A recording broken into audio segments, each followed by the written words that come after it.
Ang mga manalangna sa labing gamhanang Diyos na si Jehova, malipayo sa pag-atihabi kaninyo. Ako si Pilmas, magtatambal ko katabang ikinaon naman. Pangulo sa Syrian mong kasundaluhan ko, imbahado ang dinihada, nangyari sa Syria. Kadungganan ko nga, ipailang-ilang kanino si ginaon naman. Ako si Naaman, o kadungganan ko nga makatulong sa manalangna ni Jehova, na Diyos sa Israel. Ang imong ngalan Eliseo, ang imong mga milagro, ibantog sa akong naso. Pasahin mo ako, Ginoong Naaman, apang mayong mahitalo ka, nga dili ako si Eliseo. Ha? Kinsa ka man yan? Hanggang si Eliseo?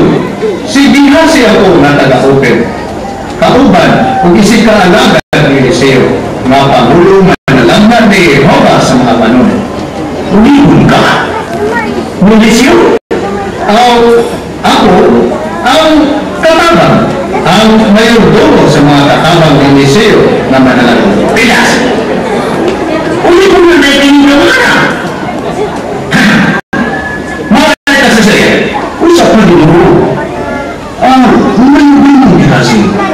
May bang pakipalo mo ang mga gano'n nga kami nag-abot na sumana sa iyo. Ngayon, wakan mo sugat sa inisip mo. Diba, di ba ano naman niya din eh? Naman. Siguro, mamalitin ka una sa iyan isulti. Nakaya. Kapan, ginailan ko dapat magulat kita ng Eliseo din. Pero wala siya din sumat-sumat ako. Kung sa malino na eleksyon din mo kasi, ayaw ko ba kami mosa? Gisalig ka na ko ni Eliseo, mga manalangna, ang pag-ayo kanino, pinaagi sa pagsulti ka na ko, kung unsay angay di mo malaton. Apan di ba na yung matubang ang lumagalon ka na naman? Paligo, ina si Eliseo na nagdala ang ako agalon o mga gasa. Tanawa doon. Nasuglan ini na puno katalanto ng plata. Kung kang ikong piraso ng bulawan, kung napuno ka ilisan ng mga biste, nakasabot ko ang Ginoo. Apan, sundalan ang giingon ni Eliseo. Martini ang iyang giingon na imong pagabuhaton. Lakaw, nato sa suba sa Jordan. Kung inigamot ni mo dito, maligo ka, makapito ka beses sa Jordan, aron mamaayo ang imong sana, o mamahindok ka. Unsa? Baka na yung limon na ako buhaton? Oo, akong Ginoo. Ayuhon ni Jehova sa mga panon ng imong sana karong adlaw. Gusto ka, ibilin lang ang imong mga gasa din. Unsa kung ginagawa ko na ito? Mani, di pinupuhan ng kita ni ini manalanghan. O siya tatamang. Apan akong Ginoo. May nga ang manalagnan na kinahanglang maligo ka sa suba sa Jordan kung mamayo ka. Mawalay nga akong yan ay binigikan sa Syria ang nang maligo sa suba sa Jordan. Diyan nilang bagay ko ang insultuhon sa manalagnan sa Israel o magpaayo sa akong sana. Ipakaingon ko, matubang sa inisyo na ako o bumaro o munawag sa ngalan ni Jehova ngayong Diyos. O mumalawa sa kamo o mag-aayo sa sanahon o karoon na na kung sa iyang isugo na ako akong buhaton may balo ko akong Ginoo. Ako nisog ba kayo ang iyong hangin?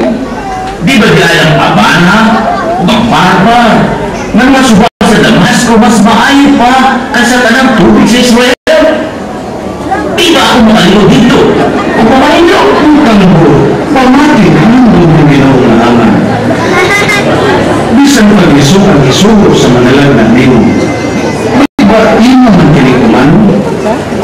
Nagkasabaw na magtutunan ka, kaya ang isugo lang niya nimo mao na maligo ka o maligo. Pasultihan ko akong Ginoo. Palibog, magsulta sa Jordan. O ikaw, ang sama sa iyo mo'y kasulti. Tingod na akong Ginoo na naman.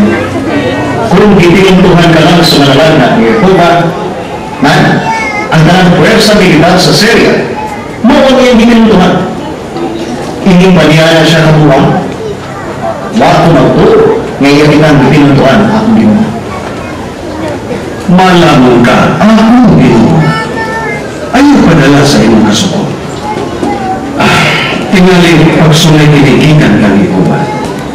Hindi na tumutog ka ang iyang mga dalan. Di ba mga langyaw man kita, nililigo ka? Sulay sa iyong pagkaon. Ang masuta na ito kung siya pagayo ang matuod ni Diyos. Tugin. Sige, ubalan ka naman sa Jordan.